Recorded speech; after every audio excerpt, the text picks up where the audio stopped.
इस साल होने वाले लोकसभा चुनाव को लेकर आखिरकार उत्तर प्रदेश में समाजवादी पार्टी और कांग्रेस के बीच सीट बंटवारा हो गया, जिसके तहत उत्तर प्रदेश की 11 सीटों पर कांग्रेस इस बार लोकसभा का चुनाव लड़ेगी। दरअसल इस बात की जानकारी सपा मुखिया अखिलेश यादव ने खुद सोशल मीडिया प्लेटफॉर्म एक्स पर पोस्ट शेयर कर दी।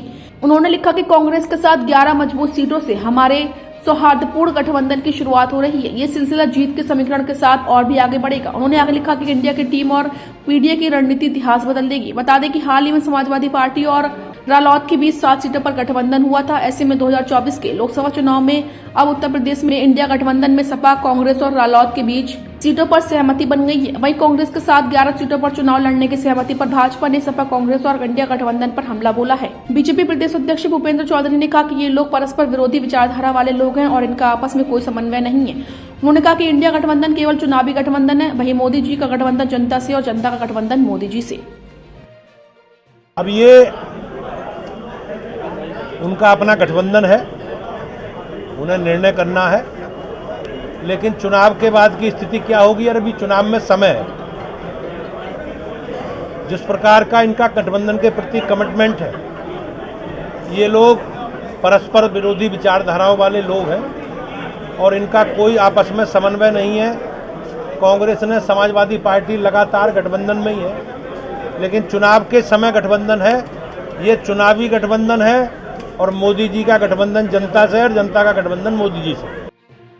इसके अलावा बीजेपी विधायक पंकज सिंह ने कहा कि कौन किसको कितनी सीटें दे रहा है, इससे हमारी पार्टी पर कोई फर्क नहीं पड़ने वाला है। हमारी पार्टी लोकसभा चुनाव में यूपी की सभी 80 सीटों पर अपनी जीत सुनिश्चित करेगी। उन्होंने आगे कहा कि विपक्षी गठबंधन चुनाव आते आते अभी कई टुकड़ों में बंटेगा, क्योंकि विपक्ष के सामने इस वक्त खुद के अस्तित्व को बचाने की चुनौती है। देखिए, अब किसको कितनी सीटें देना ये तो उन दलों का काम है। इससे भारतीय जनता पार्टी को कहीं पर भी कोई दिक्कत नहीं है। हम अपनी 80 सीटों पर लड़ रहे हैं एनडीए में और वह उत्तर प्रदेश में हम सब लोग 80 की 80 जीतेंगे। लेकिन फिर भी ये अंततः चुनाव आते आते ये कितने फाड़ों में यह इनका ये अलायंस जो होगा, डिवाइड होगा, अभी तो ये देखना बचा है। वहीं एनडीए गठबंधन के घटक दल निषाद पार्टी के राष्ट्रीय अध्यक्ष संजय निषाद ने भी जमकर हमला बोला है। उन्होंने कहा कि दोनों अलग अलग पार्टियां और अलग अलग विचारधारा हैं। सपा कांग्रेस के कार्यक्रमों से पता चलता है कि ये लोग मोदी के सामने नहीं टिकेंगे। उन्होंने आगे कहा कि सपा और कांग्रेस अपनी कमजोरी का सर्टिफिकेट देते हैं। हम लोग एनडीए की बात करते हैं क्योंकि मोदी जी जो कहते हैं वो करके दिखाते हैं। सबसे बड़ी जनता जनार्दन होती है और 2014 से हमें जनता जनार्दन का आशीर्वाद मिल रहा है। उन्होंने कहा कि होता था इनको लाओ उनको हटाओ, अब जनता कहती है मोदी को लाओ सबको हटाओ। संजय निषाद ने कहा कि भाजपा की नीतियां साफ है। राम मंदिर की बात की थी, आज बन गया है और काशी मथुरा में भी आने वाले दिनों में बनेगा। जनता जनार्दन होती है और जनता जज होती है और जनता फैसला ले लिया है। ये 2014 से लगातार जनता फैसला लेती रह रही है कि ऐसे लोगों को, पहले था कि इनको लाओ उनको हटाओ, उनको लाओ उनको हटाओ, अब जनता कहती है इनको किसी भी कीमत मत आने दो, केवल मोदी योगी को लाओ। क्या लग रहा है गठबंधन चुनौती दे पाएगा बीजेपी को 80 लोकसभा सीटें? ये इनकी मीटिंगें ही बताती हैं कि देश में मोदी के सामने नहीं कोई खड़ा है।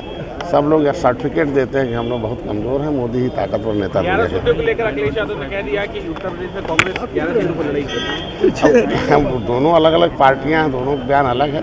हम लोग खाली एनडीए की बात करते हैं। 39 पार्टियों ने तय किया है कि मोदी जी के नेतृत्व में चुनाव लड़ा जाएगा और मोदी जी जो वादा किए हैं कि 10वें से 5वें नंबर पर लाए, 3रे नंबर अर्थव्यवस्था लाएंगे और दूसरा भारत को फिर से शक्तिशाली बनाना है और फिर से जन कल्याणकारी नीतियों को धरातल पर